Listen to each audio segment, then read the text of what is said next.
It's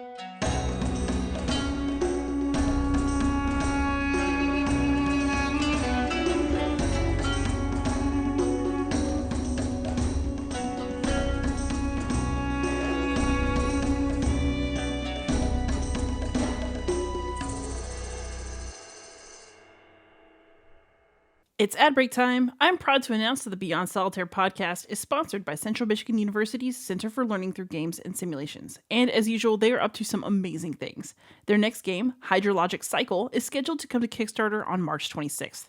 CLGS also continues to offer classes in partnership with Gen Con. The next course, Classroom Game Design, Yes We Can, will be taught by one of my absolute favorite teacher gamers, Dr. Christiane Hintz. It begins on March 4th, and you should definitely sign up for it.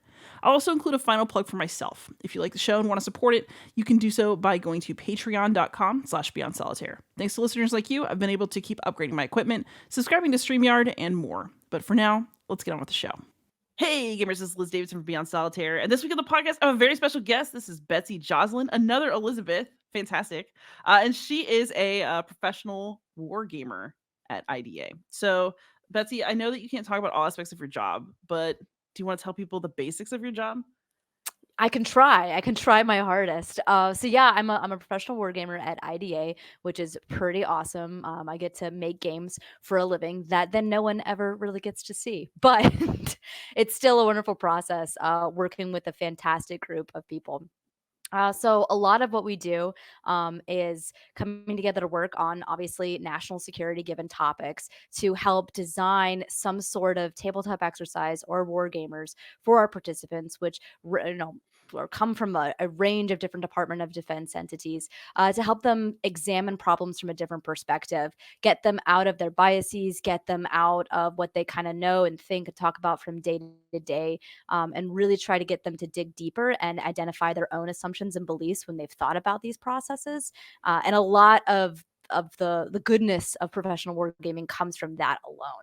It's very, very difficult to create professional war games where we're going to be able to solve problems moving forward or even predict the future. I wish I could say that's what we do in professional wargaming all the time, but that's absolutely not what takes place. A lot of it is just getting players out of their own heads, getting the right people in the room to talk to each other and say, oh wow, I never thought about it that way before. And to us, that's a huge win. So we're constantly working on different ways, different angles, and different perspectives to do that through wargaming. But it can take a lot of different faces. So it's a really interesting job. That's awesome. Just to confirm, IDA is Institute for Defense Analyses. That is correct. So some people come at us and be like Institute for Defense Analysis. That is not it. The C's, Institute for Defense Analyses. There's more than one analysis going on here, everyone. There's analysis for days. So you're basically like an independent company that does contract work for a number of different organizations. Is that So how I we understand are it? this we are referred to as a federally funded research and development center, or an FFRDC. And what that really looks like is that we are an independent organization that has been statutorily mandated by Congress to work for the Department of Defense as consultants or contractors, if you will. So when I try to explain it to people, I've said, do you know companies like Deloitte? Do you know companies like Booz Allen? We're like them, except our sponsor, the client, and the individual that we work for is primarily the Department of Defense. Oh, that's awesome.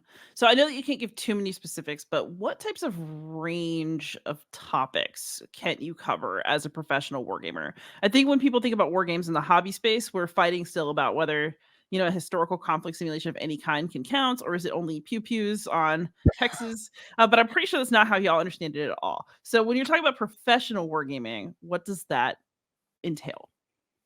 That's a great question. There is a massive range to it, and it's actually pretty rare that I work on what we call a pew pew game. I maybe the more the more serious they word is force on force games. I don't work on those a lot, but it could range from anything from climate change to emerging technology. It could work a lot with I'm trying to think of what what I can say that's in between that, but it's not necessarily about guys in camo running around or women in camo running around to see what they can do with their guns. It's a lot to do with, if we look at this policy change, if we look at this new factor that's coming in that's imminent, like climate change, how does it affect our logistics? How does it affect the movement of things, people to places? And so that right now is primarily, I would say, what I've been focusing on. A lot of logistics games, some climate change games, which have been really interesting. Merging technology games are very interesting right now. But again, those are a lot about not how does this tool operate in a scenario or in a, in a time and a place with a person.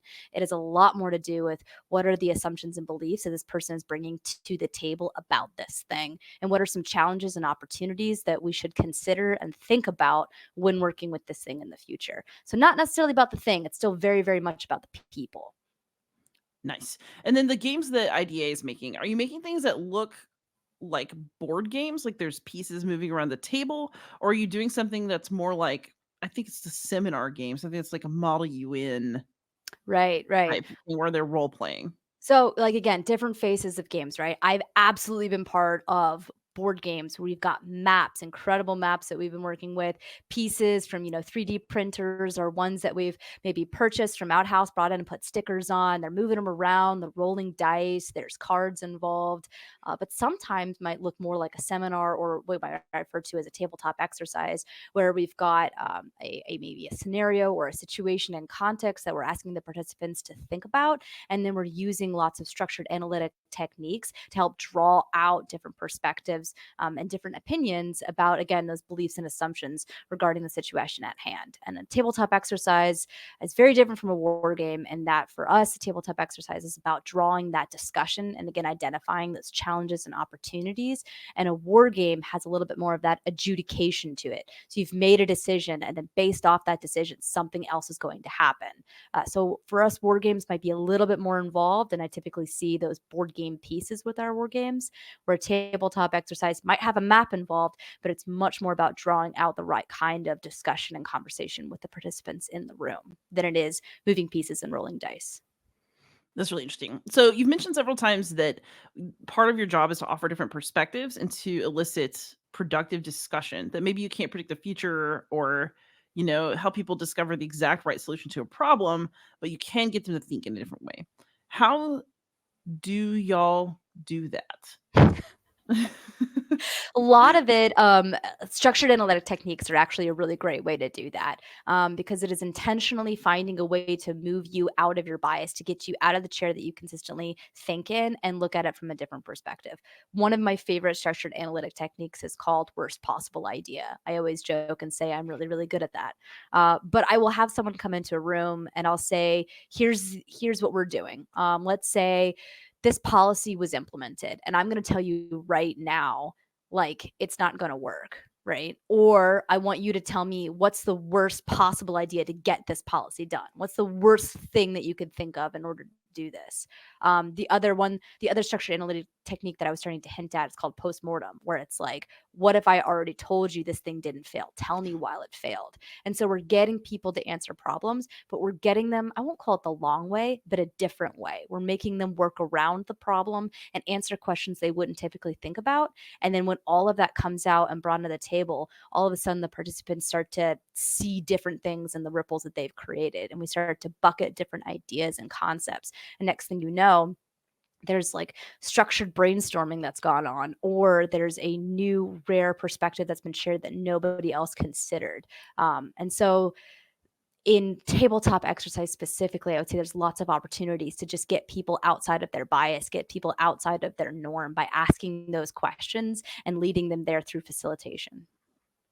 So it sounds like this process is, I mean, it's partially about being an expert. I know that y'all are researching the things that you're making games about, but it also sounds like the process that you're leading people through is actually what does the work. That it's not that you have to know more about this technology or, I don't know, a plague or whatever than everybody else in the room. It's that you have to know enough to be able to like get them to do the process that's going to take them somewhere. Is that Absolutely. So they're the subject matter experts, right? I'm not the subject matter expert. We've pulled people from whether it's different units or different departments or different agencies, what have you, because they have that subject matter expertise. There's no way in the world they're going to come into the room and I'm going to tell them something that they don't already know. And for a good wargamer and a good facilitator, you're consistently working with a variety of different topics. So it'd be almost impossible for me to research both a mile wide and a mile deep on all of these different topics. But my job is to know what threads to pull at what time, if you will. And so getting someone to say, break that down for me. Why do you think that? I'm hearing you say this. I'm hearing you say that. How do we come to a point of divergence? How do we come to a point of consensus? And what steps can I take to kind of lead you through that walk? But you're the subject matter experts. So I'm not going to tell you, but I need to find a way to design this so that you'll tell me. And then I'm going to hopefully be able to take all that data that you've given me and then show it, convey it, portray it back to you in a way that you don't typically view it. And so I didn't make this up. I am collecting the data that you gave me and I'm providing that objectable analysis that you've paid me to do. And you might not like the answer, but I'm going to show that data back to you. And it is what it is. That's really interesting. So we talk about trying to get a different perspective into, confront biases. How do you know, as the person who's choosing the questions and choosing what threads to pull and holding up the mirror, that you're pulling the right threads, asking the right questions, holding up the non-distorted mirror or the one that has the right distortion? A lot of that is done in the prep phase for sure. Obviously, I'm gonna have to do a little bit of research. I'm surrounded by fantastic individuals at IDA, usually who are like, "Hey, I do know about this thing." So a lot of it is walking around to even the different divisions at IDA to say, "I'm looking for a subject matter expert on this who I can start talk to." I find out about who my audience is and what they need and what they already know. I'm working with that subject matter expert, or I'm working with other individuals that I know through the network or the field to identify what are the hard questions that people are really contending with. What are the things that they already know? At the end of the day, what's the one thing that everyone keeps coming back to? And how do I get away from that? Because we don't want to talk about the same old thing. We want to get that point of divergence, right? We want to go around that issue and get maybe to a different core. So in the prep phase, that's really what's going to show me where I want to go, what I need to stay away from, what I need to be aware of in the room when people start leaning that way or they start talking about this or that. I would say one of the issues that I consistently run into for TTXs or war games is if I'm trying to get us to think from a more creative perspective or a creative brainstorming activity to get us somewhere new. And if I have someone who's just like, no, doctrine says this, doctrine says this, doctrine, it's like, okay, that's someone that I need to help get out of that bias and move over here. What they're saying is still really important, but why do they keep coming back to it? They want to make sure that something's being conveyed here because either a past experience or because they're really scared that something very serious is being set aside and not taken into account when trying to be creative. And it's just going to make all of the efforts not worth it if we don't consider this thing. So let's find out what they're trying to put here. Let's make sure that's been represented. And then we need to move on. So, knowing your audience, knowing what they need, knowing what they're looking for, and knowing what they're not looking for is one of the ways that we can do that. And a lot of that comes through experience, and it's still something that I'm very much learning as someone who's been in professional wargaming for only 3 years. That's awesome. So how do you end up in professional wargaming? If I'd known that that was a career path, I think I might have had a different life. So I feel like whenever people ask me that, I say, I trip and fell into it. And I don't really know anybody who was like, when I grow up, I'm gonna be a professional war gamer. And then they go and do that thing. I had no idea it was a job. And when I found it out, I was like, cool, I'm gonna be doing that now. So I won't give you too much backstory here. It does have a little to do with my time in the Peace Corps. So after college, I had no idea what I wanted to do. I ran off and joined the Peace Corps. It was a fantastic opportunity for me. I came back. I moved to Washington, D.C., because it's the mecca of Peace Corps volunteers, and was really considering exploring or pursuing a career with the State Department at the time. I loved service. I come from a military family, so I knew that that was something that I wanted to continue to do. And I was really encouraged to go to grad school. So I did, and I found an opportunity at American University. But the national security program that was being offered there, that was eligible for the Coverdale Scholarship, which is a Peace Corps scholarship, was entitled Terrorism and Homeland Security Policy. Whoa. So that's technically what my grad school degree is in, is a Master's of Science in Terrorism. So it's not that I wanted specifically to go and study terrorism. It had much more with I wanted to do a national security master's, and I also wanted to utilize and leverage my Peace Corps experience as much as I could. And so I did get the Coverdale Scholarship, which was great. Got to attend, but once I got there, I found out that a lot of my peers were highly interested in using this degree to join the intelligence community. And it was at that point I found out that my time in Peace Corps actually not banned me, but was a challenge with that. There's usually like a 5 to 7, sometimes 10 year kind of gap that they ask between my time in Peace Corps and joining the intelligence community. So I was wrapping up my master's and was like, wow, I really don't know what I'm going to do now because I'm not going to apply to any of those places. And one of my professors had reached out and said, I'm thinking about reaching out to this company. They do wargaming online, and this was during COVID. So she was like, do you guys think that I should incorporate this into the curriculum? And I was like, oh, hell yes, please. Like, that sounds like so much fun. I've been doing, hobby wargaming, commercial wargaming since I was born. My family is just obsessed with that. And I was born and raised in that community. And I was like, this sounds like so much fun. I want to do that. What do you mean this is like a professional thing that people do? And so through that opportunity, I got exposed to it as a field. And then I was like, whatever I do in life, I'm willing to do that. And I actually quit a GS position that I had at the time to take a 60% pay cut to go work as a wargaming intern for someone. And then that opportunity led me to IDA eventually, which was absolutely fantastic. And I'm so glad I made that jump because it's really been worth it. So it sounds like gaming kind of sparked an interest in you once you discovered that was like a thing that you could Yeah. do. Does that have any roots in your earlier life? Like have you always been a gamer who just found out that you could do that professionally? Or did you get into games because you became a professional wargamer? Oh God, what came first, the chicken or the egg? Um, I don't know. I will say there's obviously a pretty big difference between professional wargaming and commercial wargaming. And when I heard about professional wargaming, I actually, at that point in my time, I didn't really know the true difference between them. I was like, gaming, where I get paid, shut up and take my money. Like I'm 100% gonna do that. And now that I'm in it, I'm like, they are a little more distinct than I thought they were. I still love what I do because it takes creativity, and it really requires that diversity of thought in order to create more rigorous games. And so you don't have to come into the field with a background or knowledge in commercial gaming. It helps, I would say, from some perspective. Mhm. And we were kind of talking about this earlier, but I have a lot of peers, female peers specifically, who want nothing to do with commercial wargaming, and they're really, really big advocates of you do not have to be a hobby wargamer to work in this field, and they're absolutely right. And I agree with them.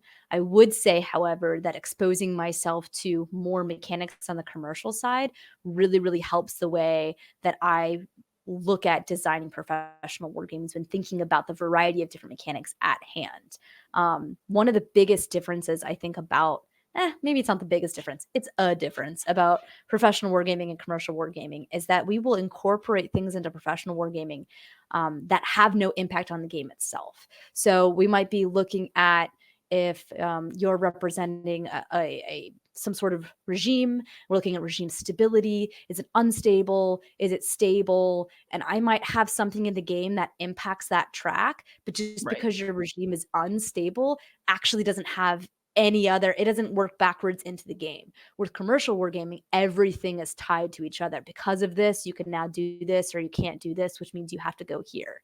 And professional wargaming, we might create that illusion or that allure, but it's supposed to help. It's be there It's there to help drive discussion and conversation. It's not necessarily there as like, I don't have to do this statistical mechanic balance that might be more required in a commercial game. But knowing that those mechanics exist really helps me when thinking about how to convey or portray different information on the professional side. So my commercial background, I think, helps my professional one. Not having a commercial background is fine. It doesn't hurt you at all in professional wargaming. So again, long-winded answer to your question, but I'm really glad I have the background in gaming. I don't think it's quite necessary though. Interesting. So you mentioned different mechanisms, and you also kind of we've been talking about getting at really complex topics where you have subject matter experts come in and you're trying to push them, to these different places through a game. How complicated can those games be and still have utility for your clients? This Like, is something that we talk about a lot actually in professional wargaming because some of the most amazing professional wargamers that I know also come from a very uh, complicated, complex commercial wargaming background. And they can't help but sometimes bring that to the table. Um, at the same time, we're also trying to reflect reality. We're trying to create schemas and relationships as it exists in the real world. Because if you don't, we're creating an opportunity for negative learning, which is absolutely something we want to stay away from. Because of that, some of these professional word games can get really, really complicated. And we consistently forget that our players who are coming to the table to learn don't usually have a commercial background. And I have seen games where it struggled a little bit, and we'll get there, and we absolutely always get there. But when we do that turn zero, it's usually on the first day of the game itself. We want to take aside a whole 8 hours if we can to just explain to them the game, explain to them the rules, explain to them how to play so that we can hit the ground running the next day. And I've seen a game where it took all 8 hours to get people there, and it was really pulling teeth. And even at the end of it, they were like, I don't really know how this works. I'm going to tell you what I want to do. And if you could just show me how that happens in game form, that would be great. And it's like, cool, we can work with that. And then I've seen other games that were still complicated, but the facilitation and the explanation went so smoothly that within 2 hours, players were like, great, we've got it, we're good. And like they just crushed it. And it was fantastic. So I've seen both, but I think that as a community, we should continue to remember that a lot of these players don't have that background. And even when we're looking at either our facilitation or explanation or writing of rule books or even just designing the game in general, we might need to take a step back sometimes. We don't want to misrepresent information, but we want to make sure that we're conveying it in a very simple, straightforward way so that people can actually play, so that we can actually gather data, so that we can make analysis on the findings of the game. so when you are gathering data and doing your analysis, what does the data look like? Is it something that's sort of narrative? Do you tell people, "Oh, people took this action X number of times," or like this is statistically, I mean, is it numbers data or is it observational data? And then how do you choose what gets presented to the client?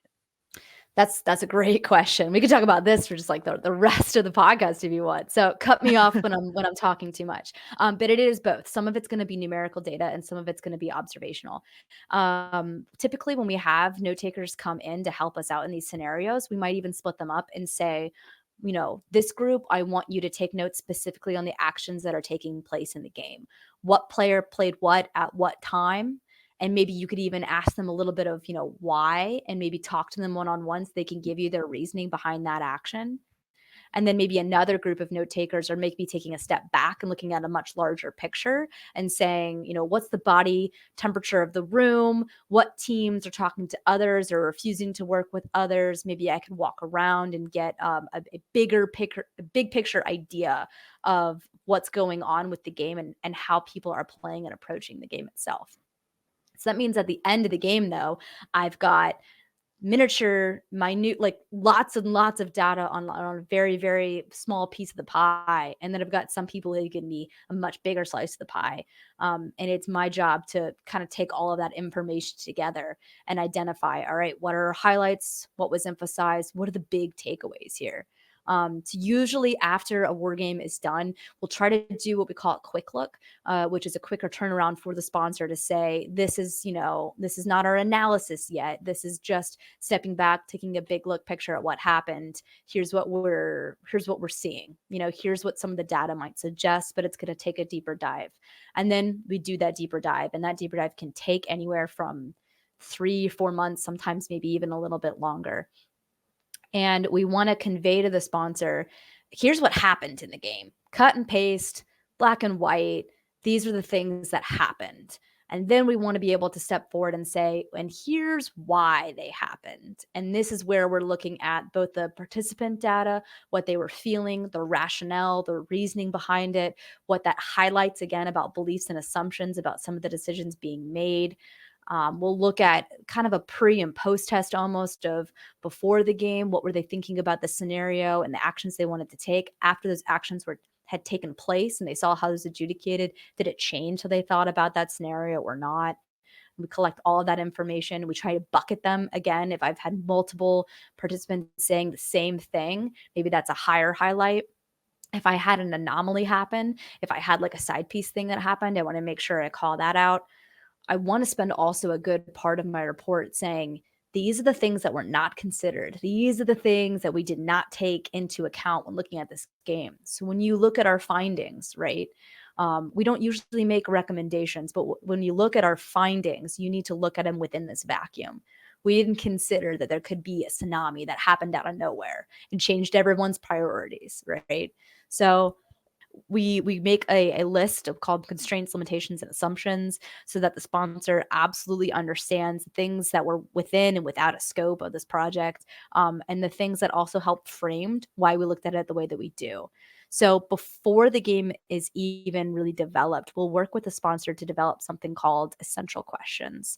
And that, again, is where we highlight from the very beginning, before we're even working on prototypes of the game, what kinds of questions are most serious, or maybe that's not the best way to say it, are most important to the sponsor. And then we're going to build in mechanics, and then we're going to build in a game design that addresses those questions. So at the end of the day, if you're like, what about this? It's like, well, that wasn't one of the essential questions that we discussed together. So that's not something the game took into account. And that's not something the game was even designed to capture. So that doesn't mean it's not relevant. That doesn't mean it's not important, but the game wasn't designed to look at that. So if that's something that you're interested in, then let's look at the way to modify the game, amend the game, maybe make a new game that does answer that question for you. And then we can collect data in that way. So I have seen game reports that are 250 pages long.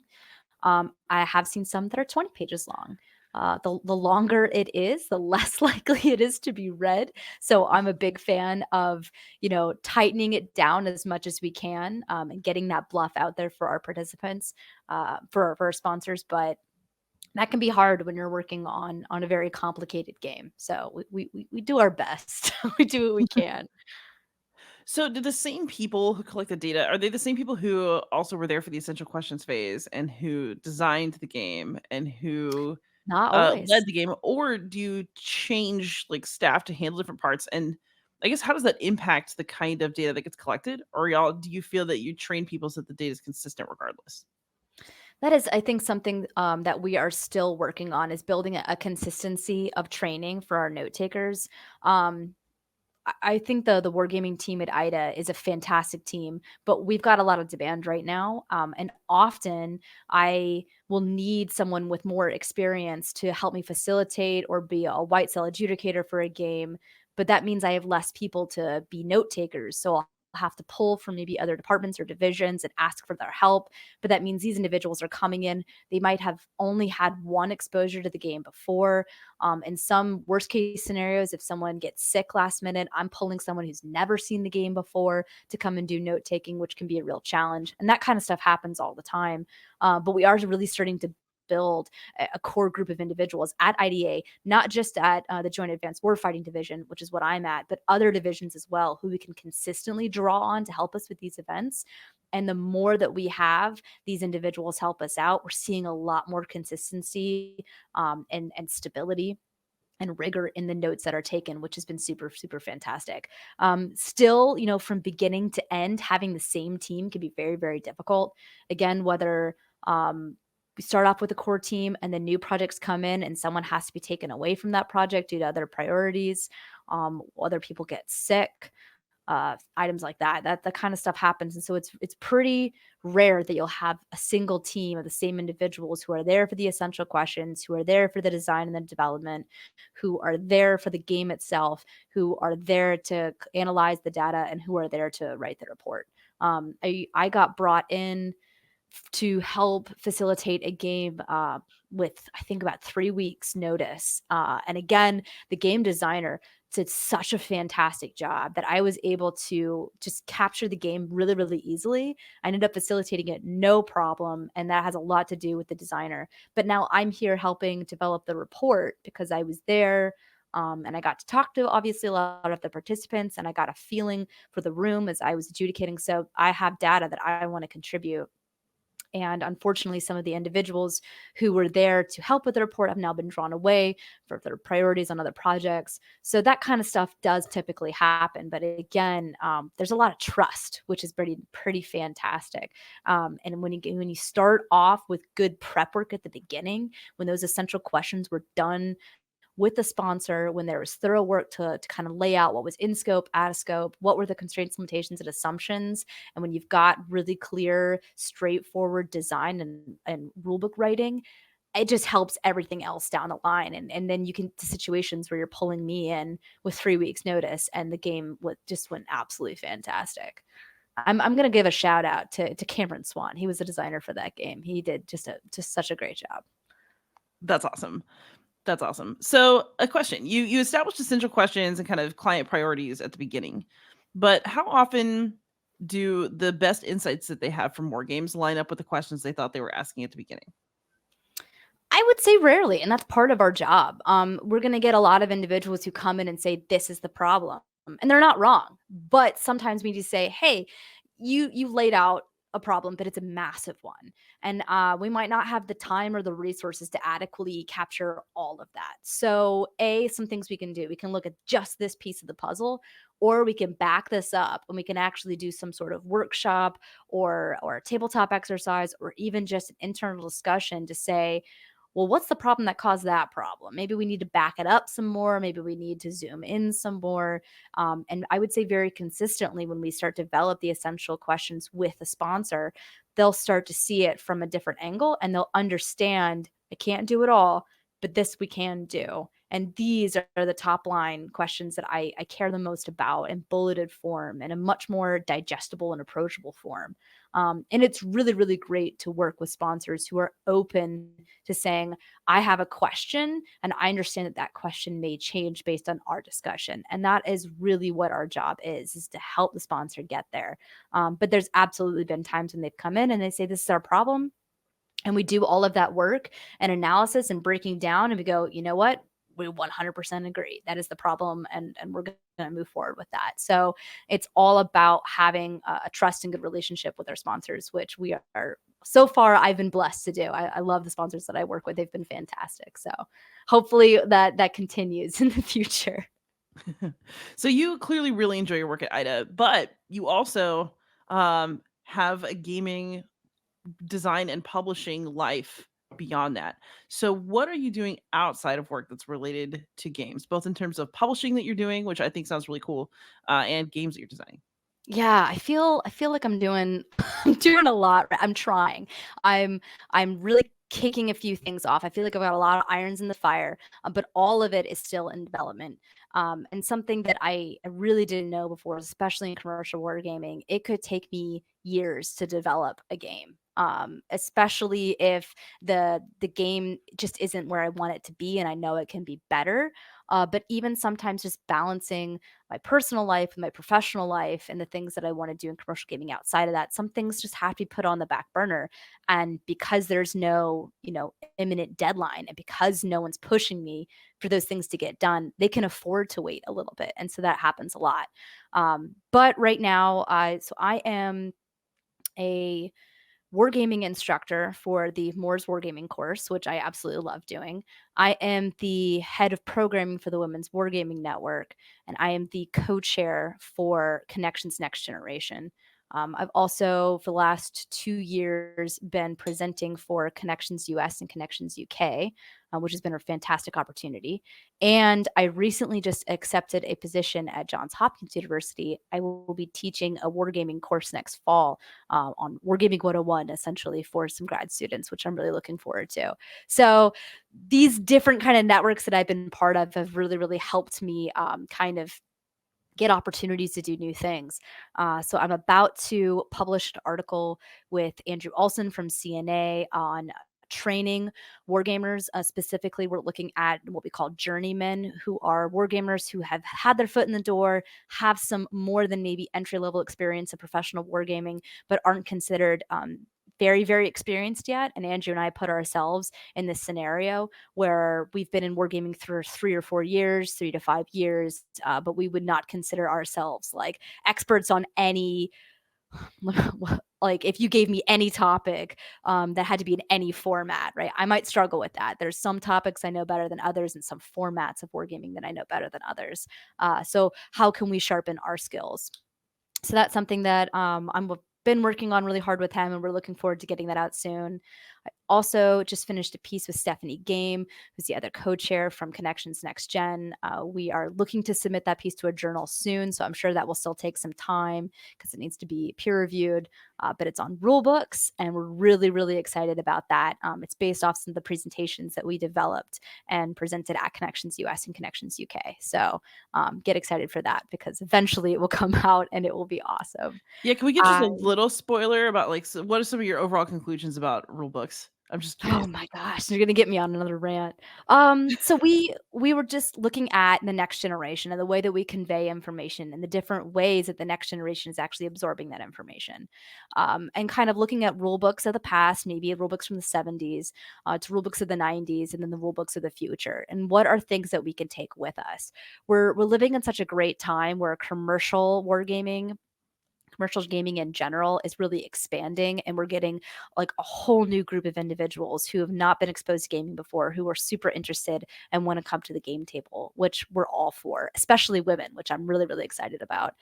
However, the way that we used to convey information might not be most appropriate for now. But let's not throw the baby out with the bathwater. There's some really, really good things that came from those word games, especially the storytelling aspect. I remember growing up, my father and my brothers, when they got a new game at Christmas, the first thing they would do was open the rule book and read it like a book. It was read like it was a page turner. People don't do that anymore. I recently played a cute little game. I think it was poetry for Neanderthals, just something cute and silly with my boyfriend. And when I opened up the rule book, one of the first things it said was, "Don't read the rule book. This is the worst way to learn rules. Go to this YouTube link and check it out." Right. So just looking at the different ways that we have traditionally shared information, looking at what Settlers of Catan did with building an almanac versus building, a quick look reference guide to how to play the game, versus looking at, well, here's the designer's background and the designer's story that they want to share all in separate booklets. Why did they do it that way? What are the pros and cons of conveying information in different way? And as we move forward, what are some better ways that we can convey information to the next generation? So it's a lot. It's like 22 pages. I can't wait to read that, honestly. I'm super excited. Like, as a teacher, I'm always thinking too, like, generationally, what works and how do people respond now? I think about that as somebody who writes and now edits rule books. Oh my That's gosh. that's I awesome. I actually really like writing rule books. I'm a big fan too of making sure, if I can, and obviously this is a luxury, not people can afford this, but if you can make it so that the designer of the game isn't writing the rule books, I really prefer that. I'm helping with one of my peers at work right now. We're writing a rule book for a professional war game that we did because the sponsor wants a more off the shelf version of the game. And I'm a big fan of being like, let me do what I can because you are elbows deep in this, my friend. And I've heard you convey information, and I've seen people look at you just like super confused. And you're like, how could you not understand this? And it's because I've just like, you're so passionate about what you do, but you've been the only person looking at this for months. And though you're not even thinking about the considerations or questions that people who haven't seen this at all are bound to ask. So if you can get someone to play test your rule books, like not again, not everyone has that luxury, not everyone has that time. But I've recently started doing more rule book writing at work and even outside of work a little bit, and it's a lot of fun. It's super challenging, but it's a lot of fun.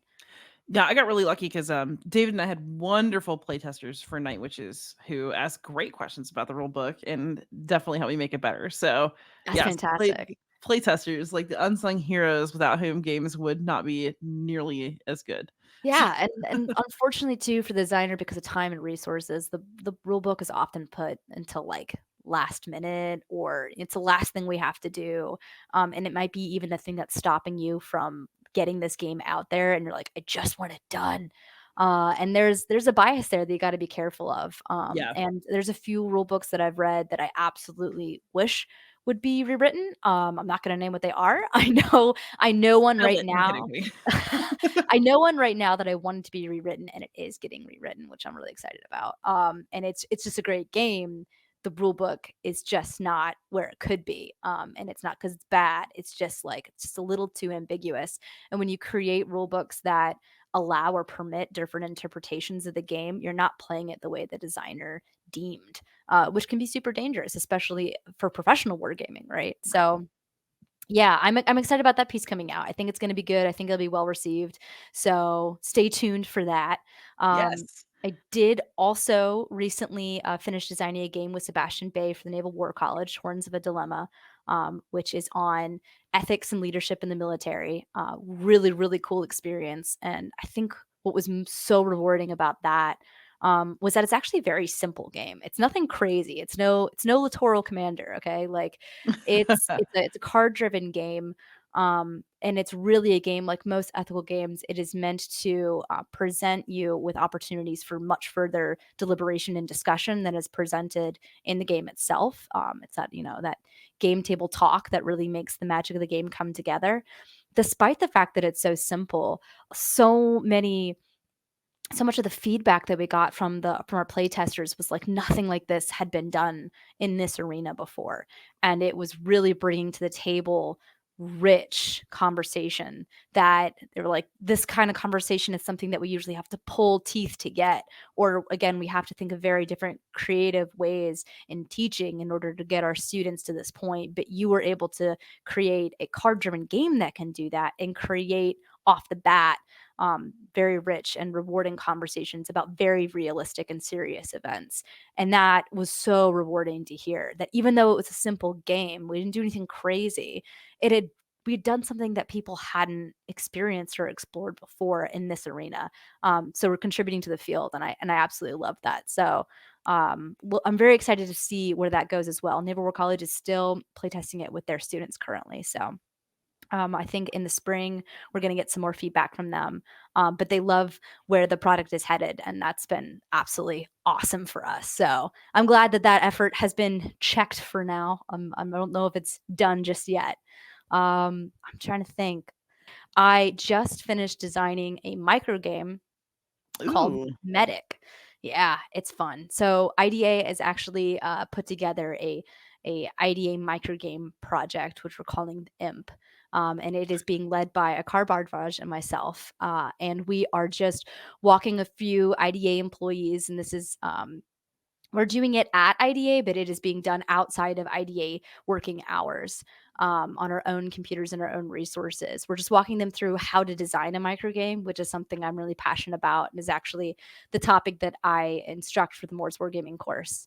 And so through that process, even though I'm teaching others how to do a microgame, of course, I had to design one of my own for fun. So it is a cute little game that is on triage ethics, combat triage ethics. So once our little project is done, because this was done on our free time and because we didn't use IDA resources, we are going to be able to publish them as individuals. So that will probably go out sometime in the spring. I might have a few more people play test it, but it's in a really good position right now. So I'm happy with that. And then I am involved in the Zenobia competition right now. What? So Me too, for what? different That's ends, but yes. crazy. So working hard on that, and happy to talk about that if you want me to, but it's very much a in working progress. So Yeah, no, I'm gonna um, leave that because I know you're mid competition and I'm mid like reading proposals, so we're just gonna like not worry about I'm that gonna part of glance our over life right now. that. Yeah, but that's been awesome, and I'm really excited to see where that goes as well. So, few different irons in the fire, but I always feel like there's some more that I could do. And now that I'm wrapping up 2 articles and I've finished my micro game, I'm like, I gotta do something else. But maybe I Yes. should just read a book and relax. So we'll see what I do. That's what my therapist tells me, but do I? No. So Right. one more real question before I kind of ask something fun, which is I've noticed that both of the games we've talked about are about ethics in difficult situations, ethics of leadership, ethics as a medic. What draws you to ethical topics, and how do you feel that they can best be drawn out in board game form? Man, so I've been waiting for someone to ask me this, That's what because I'm here for. I'm not thank you for asking me this. I should have prepared a better answer. As of late, I have really been interested a lot more in ethical games. And I think one of the reasons they might not be done too much is obviously they can be incredibly sensitive. And the last thing you ever want to do is create an ethical game that looks to measure or assess the ethicalness of the players. Like that's something we want to stay away from. Right. Um, However, it's totally worth talking about hard and difficult situations and kind of exploring um, the different varieties of ethics that exist. My ethics might be different than your ethics, but that doesn't necessarily mean that mine is right or yours is wrong. It could or it could not. And just because we have different forms of ethics doesn't make one of us more ethical than the other. And so finding safer areas with still important and potentially sensitive topics, I think is really, really important, interesting, and unique to do in wargaming. So you got to be careful about it, but I do think there are ways to do it. I think whenever I've thought about wargaming, when I first came into professional wargaming, I always said that I wanted to create, like a Kobayashi Maru situation. And I always loved that idea because it's not necessarily about the end result. It was about how you maybe held yourself or mitigated the situation that you were in. And that was the data, you will, that we would be collecting rather than who won or who lost. It's, how do you deal with certain death, when facing it type thing. So I kind of want to bring that same energy, if you will, when looking at these ethical games where they're not about winning, they're not about losing, but it is going to create some questions that you have for yourself and even discussions that you want to have with other people. So for the medic game, for instance, you are playing the medic. An explosion has gone off, and I've created some variability in the game so that it could be different in different locations. But before the explosion even goes off, you've got these 4 little figurines of individuals that could be in your unit, and I ask you to name them using your family or your friends before even anything's happened, and then you place them in these different zones. And then I have 2 different shapes for individuals that might be locals, and I've made them not look like human silhouettes. They're just a symbol, right? And again, that's a discussion in the game. If we dehumanize individuals that we are not necessarily consider ourselves close to, does that change how we might approach that situation? Ooh. Um, so then after you've placed these individuals, then you roll a die to see, where the explosion goes off, and that kind of lists out for you who's in what area of hurt, whether it's a green zone, a yellow zone, or a red zone. And then you've got limited time. Usually in terms of mortuary affairs, we look at it as the golden hour, where you really have 1 hour to get to someone, to assess them, to apply, triage, if you will, potentially treat, and then hopefully a medevac unit will be there at that time, or a CASVAC unit, if you will, to then get them to the next level of care. In this game, I've given you 2 hours, and each kind of action that you do takes up certain amounts of time. But the way that I've done it is that you have limited time and you have limited resources to treat. So it's all about, who do you go to first? Why do you go to that person? If they're really, really hurting in a bad place, are you going to choose to leave them and give care to somebody else that you could potentially save? What if you do save someone that was on the brink of death? What does a quality of life look like afterwards? And Mm. so it's just to draw out these different kinds of questions. And again, there's no winning or losing, but at the end of the game, I don't know if you ever played that peg game at Crackle Barrel. Oh, yeah. The So one to where it's like, "You're a genius, you're first nincompoop.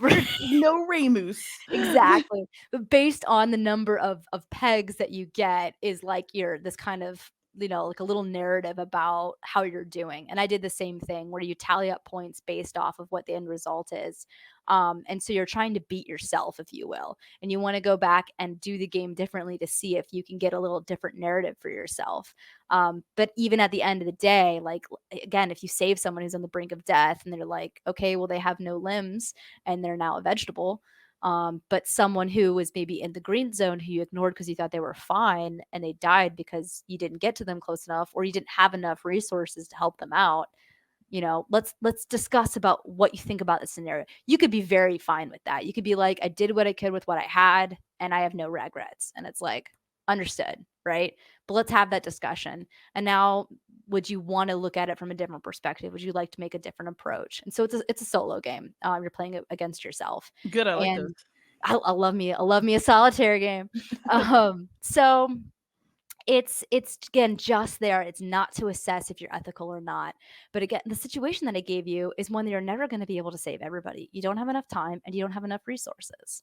So it's a little bit of that Kobayashi Maru. It's not about winning or losing. It's about how you handle the situation, how you feel about it when you do it. Are you okay with decisions that you made? Are you not okay? Being not okay with the situation is totally an acceptable response. Let's talk about that.